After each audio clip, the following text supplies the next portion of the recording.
so much for visiting my YouTube channel.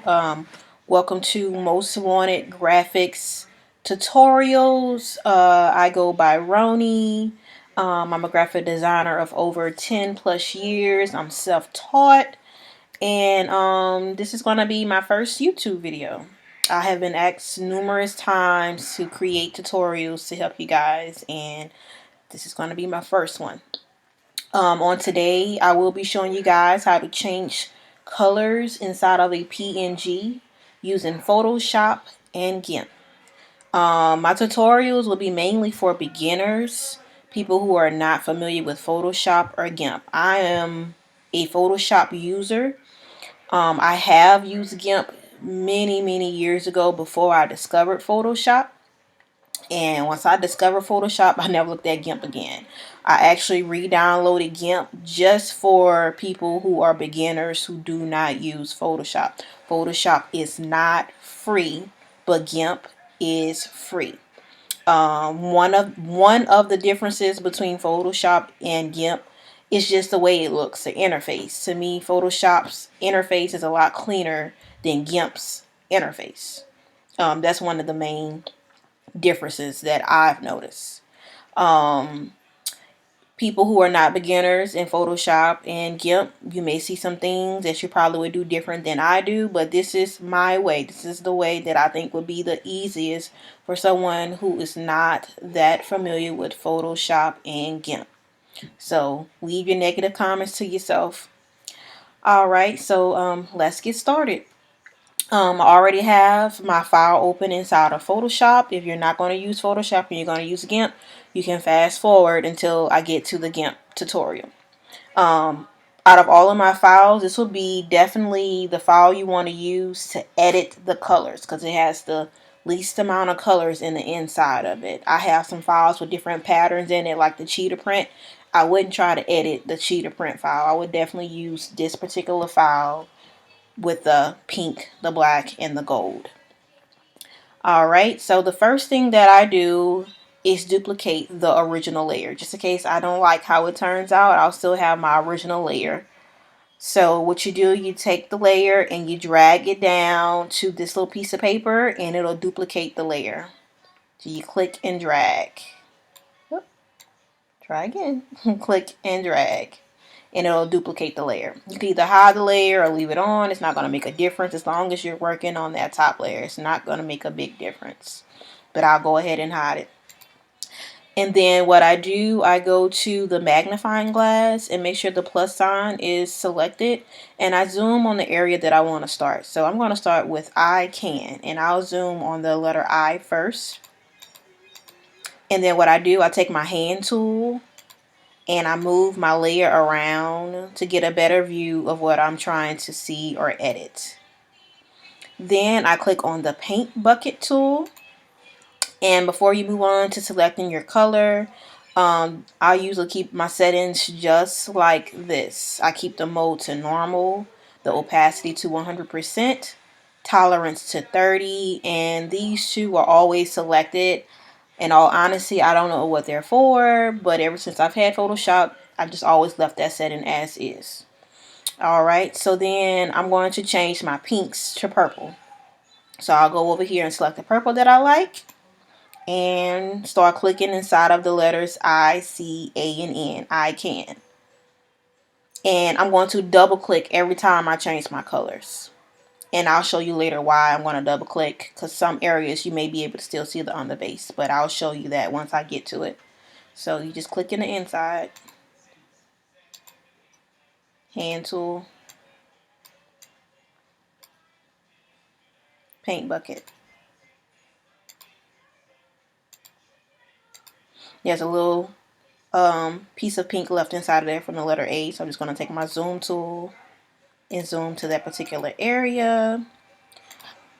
So if you click this, you'll still see the undercolor, which is the pink. You just click again and click until it goes away, and it does. And I'm going to zoom in a little bit more. And just keep clicking until it goes away. And there you have it. And you can zoom back out. All right, next I'm going to do her t-shirt and her shoes. I'm going to leave her lipstick pink and her fingernails pink as well. Plus sign. This is another example where you may be able to still see the underbase, which is pink. And I'm just going to click twice to make it go away. See? Kind of still see the pink. Just click again and it's gone. Hand tool. Paint bucket. Down to the shoes. Click, click. Click, click. All right. Next, I want to change her hat black and her pants black. Black. There we go. Click, click, click, click. All right, and there's a little piece inside of there.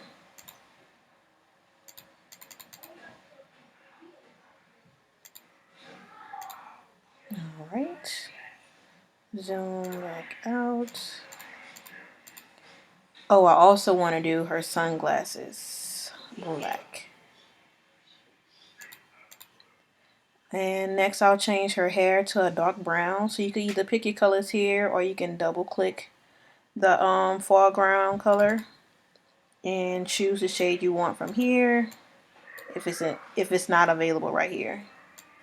I'm gonna do a dark brown. Change her hair black. Dark brown. Alright, next I want to change the gold that's behind her. I want to change that to a light gray.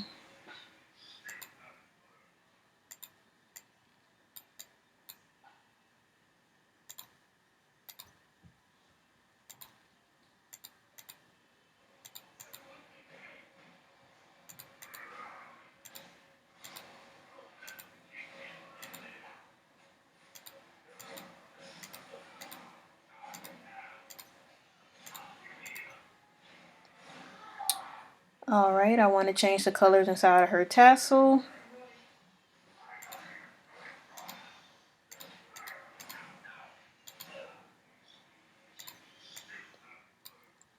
And if you want to pick up a color that you've already used, the exact same color, you can take this eyedropper tool and just click on that particular color and it's going to pick up that exact same color.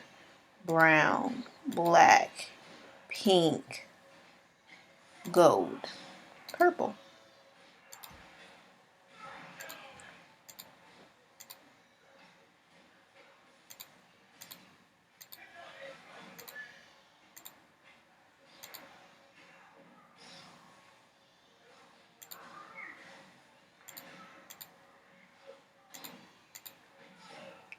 Alright. And that is about it for that tutorial inside of Photoshop as far as changing the colors of a PNG that doesn't have way too many colors to edit. And please, please, please do not save on top of your original file. Always choose file, save as. Do not press save. Do save as and name it something else. So you can always have your original file. Just make sure you keep it as a PNG file. And another thing, this particular file, it is outlined in black. And most of the black is somewhat connected. So if you change the black of one, it's probably going to change the black of something that's connected to it. So I would advise not changing the black outline. So I'll show an example by using like red. So like this C in her shirt is connected and a little L. So if I click this L, all of these particular lines are connected. So do not try to change outlines that are connected, but it's up to you. You want to use like the eraser tool and disconnect what's connected, then you can do that, but that's just too complicated, so we're going to undo. All right, let's move on to GIMP.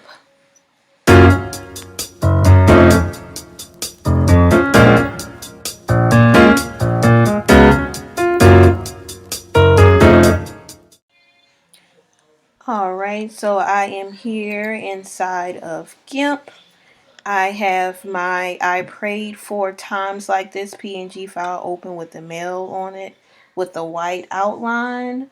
I also have one with a black outline, but like I said previously in Photoshop, if your lines are connected and the outline is the same color, it'll be a lot difficult to change the colors. So for this particular file, I decided to make the stuff that's behind him with a white outline, just in case I want the white outline to be a different color and it wouldn't change the outline of the image that's on top, if that makes sense. Alright, so Gimp also has the paint bucket tool and they have the zoom tool. I could not find the hand tool. They may have a hand tool, but I couldn't find it. So I'll have to use my sidebars to scroll up and down, and then my zoom tool to zoom in and out on areas that I want to see closer. Before we begin, we're going to duplicate this layer. You can either right click and choose duplicate layer, or you can click right here to duplicate the layer. And once again, I'm going to hide the bottom layer, which is optional, but I'm going to hide it as long as we're working on the layer that's on top. Alright, so I'm going to use my zoom tool, make sure it says zoom in, and I'm going to start with the word for, F-O-R. Alright, then I'm going to choose my paint bucket tool. As in Photoshop, if you watch a Photoshop tutorial, make sure your mode is set to normal. Opacity is set to 100. Your foreground color is selected. Here's where the differences come in. Make sure fill similar colors is selected. Fill transparent areas is selected. And this option is selected. Leave these two deselected. And in Photoshop, your threshold was set to 30, but after playing around with it in Gimp, I felt 50 worked best for me. So I'm going to go ahead and double click the foreground color to select the color that I want, and I'm going to go with a navy color. In here, it'll show you your previous color and your current color. Press OK, and we're going to start changing the lighter blue to the navy.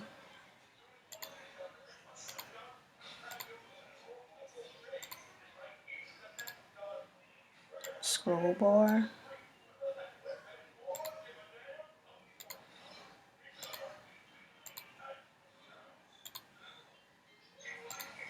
Alright, next I'm going to change the lighter blue of times like at the bottom. And I'm not double clicking as I did in Photoshop, if you watched the Photoshop tutorial. I want to show you something quick. You can also fill your areas within pattern that is already inside of Gimp. I'm not sure if you can upload your own patterns. I'm pretty sure you probably can. I'm just going to show you one example if you want to fill it with the pattern instead of a solid color. So I'm going to go with this cheetah or leopard, whatever it is. I'm going to click on it. Then I'm going to click pattern fill and click inside of the E. And there you have it. You have a pattern filled shape. But I'm going to undo and go back to my foreground color, which is navy. Alright, let me zoom back out. Next, I'm going to change the reds to a gray color. So double click, find a gray, and press OK. So I'm going to start with the top of the hat, zoom in on the hat, zoom in. I want to zoom in pretty good because I want to get inside of those letters pretty good. Grab my paint bucket, start clicking.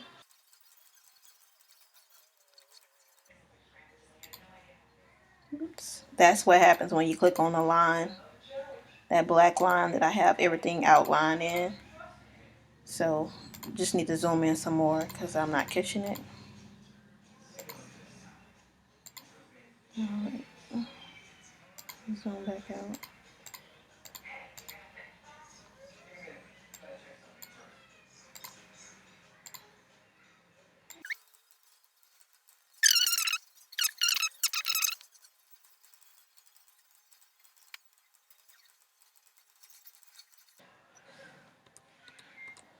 Alright, I like the way that looks. Alright, let's change his shirt to an even darker gray.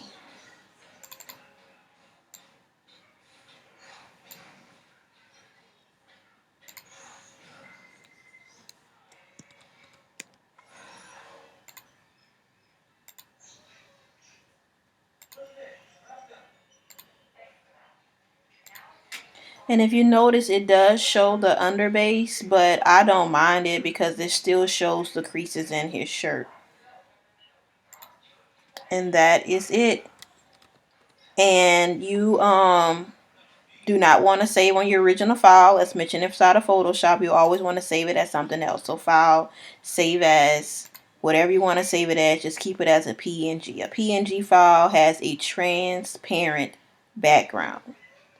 It is also good to use when you want to do print and cutting on transfer paper. So if you want to learn how to do print and cut on transfer paper, I may or may not create a tutorial, but there's plenty YouTube videos out there that has print and cutting tutorials that doesn't involve sublimation. It's special paper that you can put inside of your printer, and it's going to print it exactly as pictured, but you can put it on other color shirts besides white polyester shirts, which is used for sublimation. But once again, you can do a YouTube search on those different techniques. Also, I'm going to show you if you want to start with just like a black and white image instead of the colors that I already have. Like if these undercolors really bother you, you can start with a black and white image instead of a color image. So I'm going to hide this one and duplicate the original once again. And I'll just drag this one under there. Hide that one. And I'm going to change this image to a black and white image so there is absolutely no color. So you go to colors, desaturate, desaturate.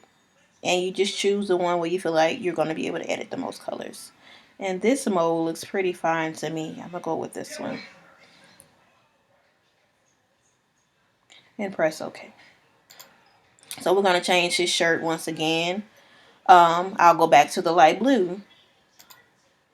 So you're not working with any colors, so any under colors are not going to show up. Press OK. I'm going to zoom in. Paint bucket.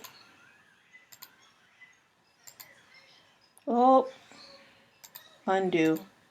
Let's go down to 30 for the threshold, since a lot of these colors are pretty much the same. Let's see what happens.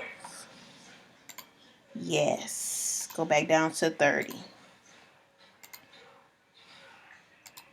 And there you have it. You're not catching that undercolor that we had once before because the image is now in black and white. Black and white. Let's change our white outline to that blue color. See how that looks.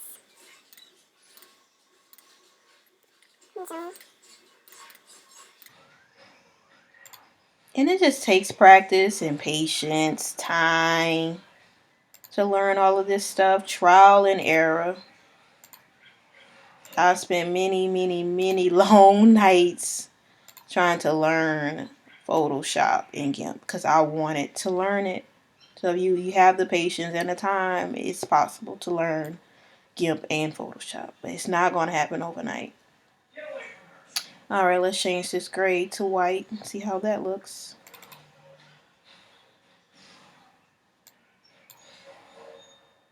And if you ever want to pick up on a color you previously used, as mentioned in Photoshop, they also have this eyedropper tool. You just click on it, select that color, and it's going to pick it right up. But I want white. Paint bucket.